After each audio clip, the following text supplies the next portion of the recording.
warahmatullahi wabarakatuh. Selamat pagi dan salam sejahtera untuk kita semua. Yang terhormat, Ibu Nova Mardiana SEMM dan Ibu Yunisi SEMSI selaku dosen pengampu mata kuliah Manajemen Lintas Budaya.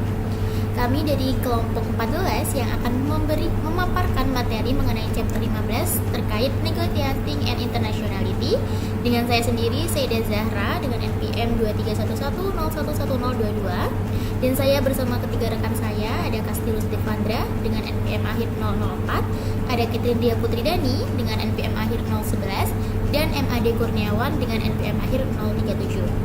Baik, untuk mempersingkat waktu, marilah kita untuk masuk ke dalam materi yang pertama yang akan disampaikan oleh teman saya.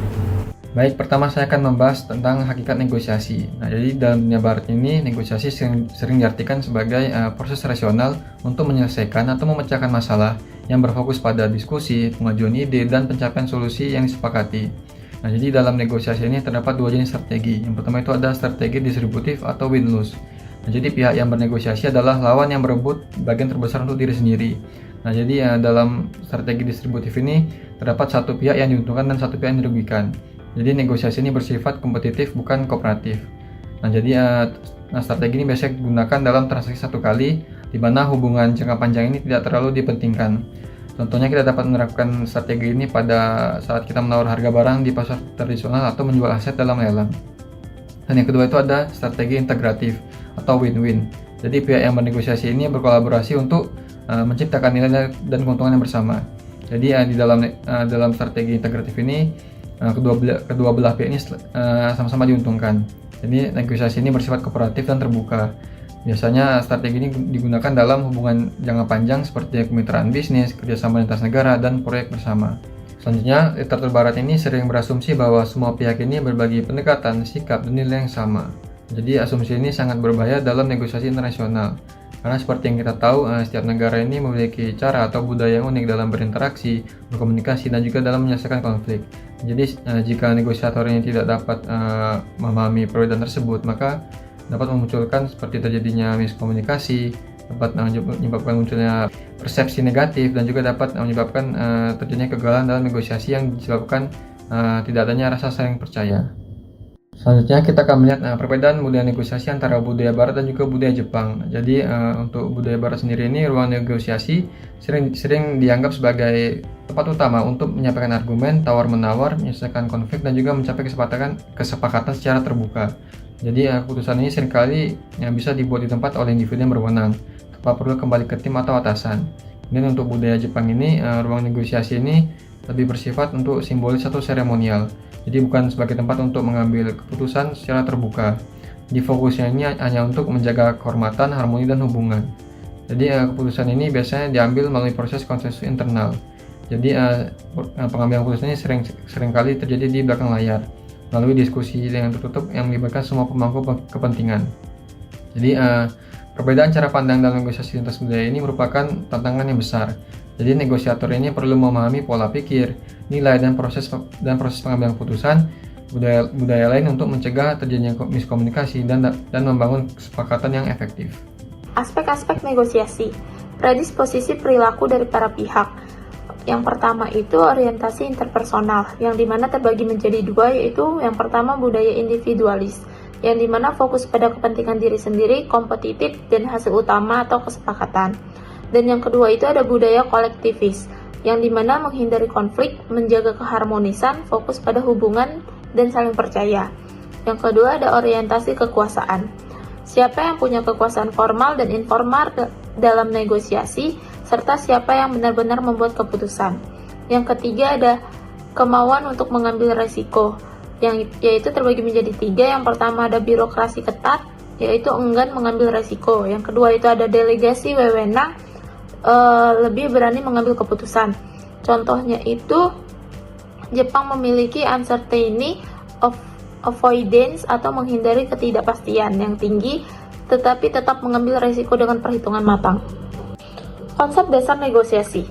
Yang pertama ada strategi negosiasi. Bisa win-win atau integratif, atau win-loss atau kompetitif. Dalam konteks lintas budaya, kepercayaan sangat penting. Kerangka waktu strategis. Barat, negosiasi logis dan terbatas waktu. Timur atau Asia, negosiasi bagian dari dialog jangka panjang dan fleksibel. Selanjutnya ada gaya negosiasi yang dimana terbagi menjadi 4. Yang pertama itu ada universalis, yang dimana fokus pada prinsip dan konsep besar. Yang kedua ada partikularis, detail perasaan dan opini. Yang ketiga ada low context, langsung dan eksplisit. Dan yang terakhir itu ada high context, implisit, banyak jeda dan isyarat nonverbal. Yang terakhir itu ada orientasi hasil. Yang pertama ada barat, kontrak detail dan mengikat. Yang terakhir itu ada timur, kesepakatan umum berbasis kepercayaan, bisa terus dinegosiasikan. Baik, untuk materi yang berikutnya yaitu mengenai perbandingan negosiasi antara negara Amerika Serikat dan juga negara Cina akan disampaikan oleh saya sendiri. Dengan kata lain, negara Amerika Serikat adalah negara bagian barat dan Cina adalah negara bagian timur. Di mana perbedaan negosiasi ini ada 5 aspek perbedaan mendalam yang perlu kita perhatikan di antara kedua negara bagian ini, yaitu negara Amerika Serikat dan juga Cina. Yang pertama ada tujuan utama dari negosiasi, kedua struktur tim dan pengambilan keputusan, lalu yang ketiga itu ada strategi negosiasi, keempat ada informasi dan komunikasi, serta yang terakhir yaitu hasil dan kontrak. Oke, yang pertama kita akan membahas terkait tujuan utama negosiasi dari kedua belah negara bagian ini. Di mana tujuan utama dari negosiasi di dua negara bagian ini sangatlah berbeda. Di mana pada Amerika Serikat, negosiasi itu bertujuan untuk mencapai kesepakatan yang definitif dan mengikat. Lalu prosesnya itu secara linear dan berfokus pada penyelesaian perjanjian dengan cepat. Dan di Amerika sendiri, waktu dianggap sangatlah berharga. Namun di negara Cina, negosiasi dianggap sebagai bagian dari proses untuk membangun hubungan jangka panjang. Berbeda dengan Amerika Serikat yang dimana mereka menganggap bahwa negosiasi adalah penyelesaian perjanjian dengan cepat, namun di Cina menganggap bahwa hal tersebut merupakan salah satu bagian kompleks dari proses untuk membangun hubungan yang jangka panjang. Di Cina sendiri, kesepakatan dianggap sebagai salah satu langkah dalam kemitraan bisnis yang berkelanjutan, juga didasarkan pada kepercayaan dan nilai-nilai dan niat baik. Lalu yang kedua, perbedaan yang kedua yaitu dilihat dari struktur tim dan pengambilan keputusan, di mana pada negara Amerika Serikat, tim ini memiliki hierarki yang jelas dengan pemimpin yang memiliki wewenang besar atau memiliki satu pemimpin yang mempunyai kepentingan untuk mengambil keputusan terpusat dan efisien. Berbeda dengan Amerika Serikat yang dimana hierarki dari tim ini sangat jelas, memiliki satu pemimpin untuk memegang kepentingan. Akan tetapi berbeda halnya dengan di Cina, di mana tim itu mengandalkan konsensus, yang artinya banyak pihak yang mempunyai berkepentingan, termasuk birokrat pemerintah terlibat. Tim Amerika Serikat mungkin akan sulit mengidentifikasi pemimpin dalam menegosiasi utama di pihak Cina. Proses ini juga bisa berjalan lambat. Lalu yang ketiga yaitu terkait strategi negosiasi. Di kedua negara ini memiliki strategi negosiasi yang amat berbeda, di mana di Amerika Serikat menggunakan sebuah pendekatan win-lose atau secara kompetitif, atau win-win atau integratif. Keduanya dirancang bukan semata hanya sebuah hal strategi biasa, namun untuk menghasilkan kontrak yang definitif. Namun di Cina, kita perlu lihat lagi, strategi di Cina ini lebih kompleks, di mana mereka mengkombinasikan dari membangun hubungan yang baik seperti joint quest dan taktik kompetitif yang gigih, ya, atau kita biasa mengenal dengan sebutan mobile warfare. Nah, hal ini juga ada maksud khusus menggunakan taktik tersebut, yaitu bertujuan untuk mengeksploitasi lawan. Jika tadi di Amerika Serikat, strategi yang digunakan itu untuk menghasilkan kontrak yang definitif, berbeda dengan Cina, di mana Cina ini ingin mengeksploitasi lawannya lewat strategi-strategi yang mereka canangkan. Hal yang berikutnya terkait informasi dan juga komunikasi, di mana jelas berbeda, kedua negara tersebut jelas berbeda di bagian timur dan barat. Di Amerika Serikat sendiri, yang notabene sebagai negara bagian barat, negosiator bersifat langsung dan proaktif dalam bertukar informasi untuk mencapai tujuan mereka. Namun di Cina, informasi mungkin tidak diberikan dengan mudah, Sebagian merasa bahwa pentingnya menjaga wajah atau untuk menghindari rasa malu dan kurangnya pengumpulan data yang sistematis di masa lalu. Bagi mereka atau bagi negara Cina sendiri, kepercayaan itu lebih penting daripada fakta dan angka, sebagaimana yang disebutkan dalam tujuan utama dari negosiasi dari Cina, yaitu didasarkan pada kepercayaan dan niat baik.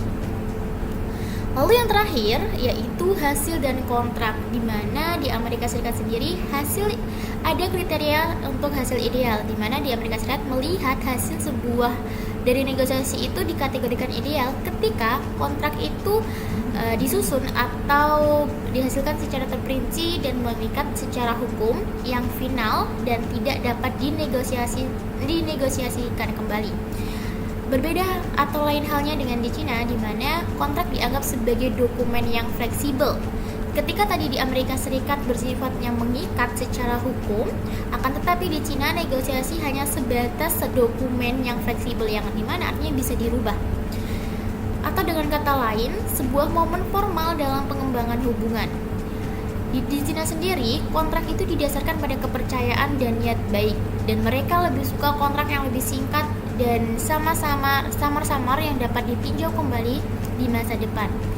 Menurut negara Cina menurut bagian Cina, kesepakatan itu tetap dapat dinegosiasikan dalam jangka panjang.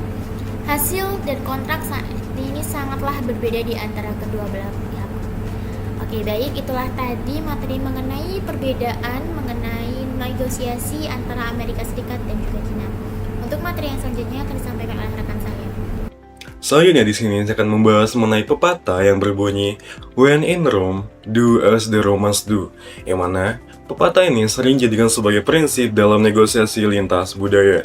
Namun, pendekatan ini sebenarnya terlalu sederhana dan tidak realistis jika langsung diterapkan dalam konteks internasional.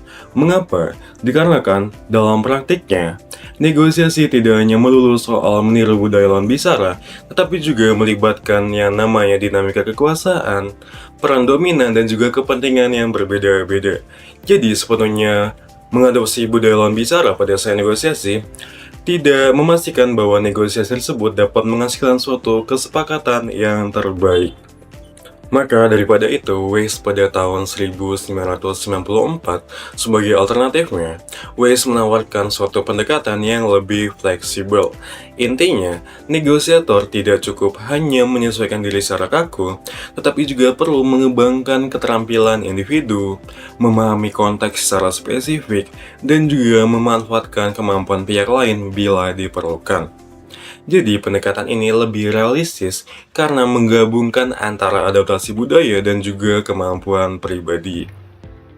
Weiss juga menyusun suatu kerangka strategi berdasarkan tingkat familiarity atau tingkat keakraban antara seorang negosiator dengan budaya pihak lain.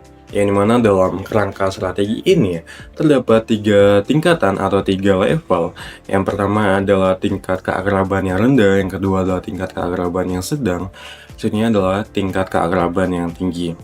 Kita masuk yang tingkat keakraban yang rendah, yang mana dalam proses negosiasi mengharuskan salah satu dari pihak yang bernegosiasi harus beradaptasi lebih. Yang mana cara untuk mengatasinya adalah dengan melibatkan atau memanfaatkan pihak ketiga atau pihak lain sebagai mediator atau penasihat. Selanjutnya untuk tingkat keakraban yang sedang, yang mana negosiator dapat menyesuaikan sebagian gaya komunikasinya atau melakukan penyesuaian terkoordinasi. Contohnya adalah dengan melakukan kesepakatan bersama bagaimana proses negosiasi akan dijalankan. Selanjutnya untuk tingkat keakraban yang tinggi, di sini negosiator dapat lebih leluasa untuk berimprovisasi, mengandalkan keterampilan atau atribut masing-masing pihak. Bahkan di sini pihak yang bernegosiasi dapat menciptakan suatu sinergi baru yang dapat melampaui perbedaan budaya. Jadi berdasarkan kerangka strategi Weiss ini menunjukkan bahwa keberhasilan dalam negosiasi internasional bukan hanya soal mengadopsi budaya lawan sepenuhnya, tetapi juga bagaimana cara kita membaca situasi, melakukan fleksibilitas, dan juga kecakapan dalam beradaptasi. Baik, yang terakhir itu ada kesimpulan. Nah, jadi salah satu aspek penting adalah perbedaan konsep tentang negosiasi itu sendiri. Nah, jadi setiap budaya ini memiliki pemahaman yang berbeda mengenai apa itu negosiasi, bagaimana seharusnya dilakukan, dan apa tujuan akhirnya. Yang artinya negosiasi ini tidak selalu dipahami dengan cara yang sama di setiap tempat. Jadi beberapa budaya ini melihat negosiasi sebagai pemecah masalah jangka pendek, sementara budaya ini dapat menganggapnya sebagai dialog berkelanjutan untuk membangun hubungan yang harmonis. Jadi persepsi ini sangat mempengaruhi gaya negosiasi, harapan terhadap hasil, serta perilaku para negosiator selama proses berlangsung. Jadi untuk menghadapi semua ini dibutuhkan strategi yang responsif terhadap budaya dengan mempertimbangkan keterampilan negosiator dan konteks negosiasi. Baik, sekian pemaparan materi dari kelompok kami. Semoga teman-teman dapat memahami pemaparan materi yang telah kami berikan dan dapat berguna bagi teman-teman sekalian. Sekian dan terima kasih.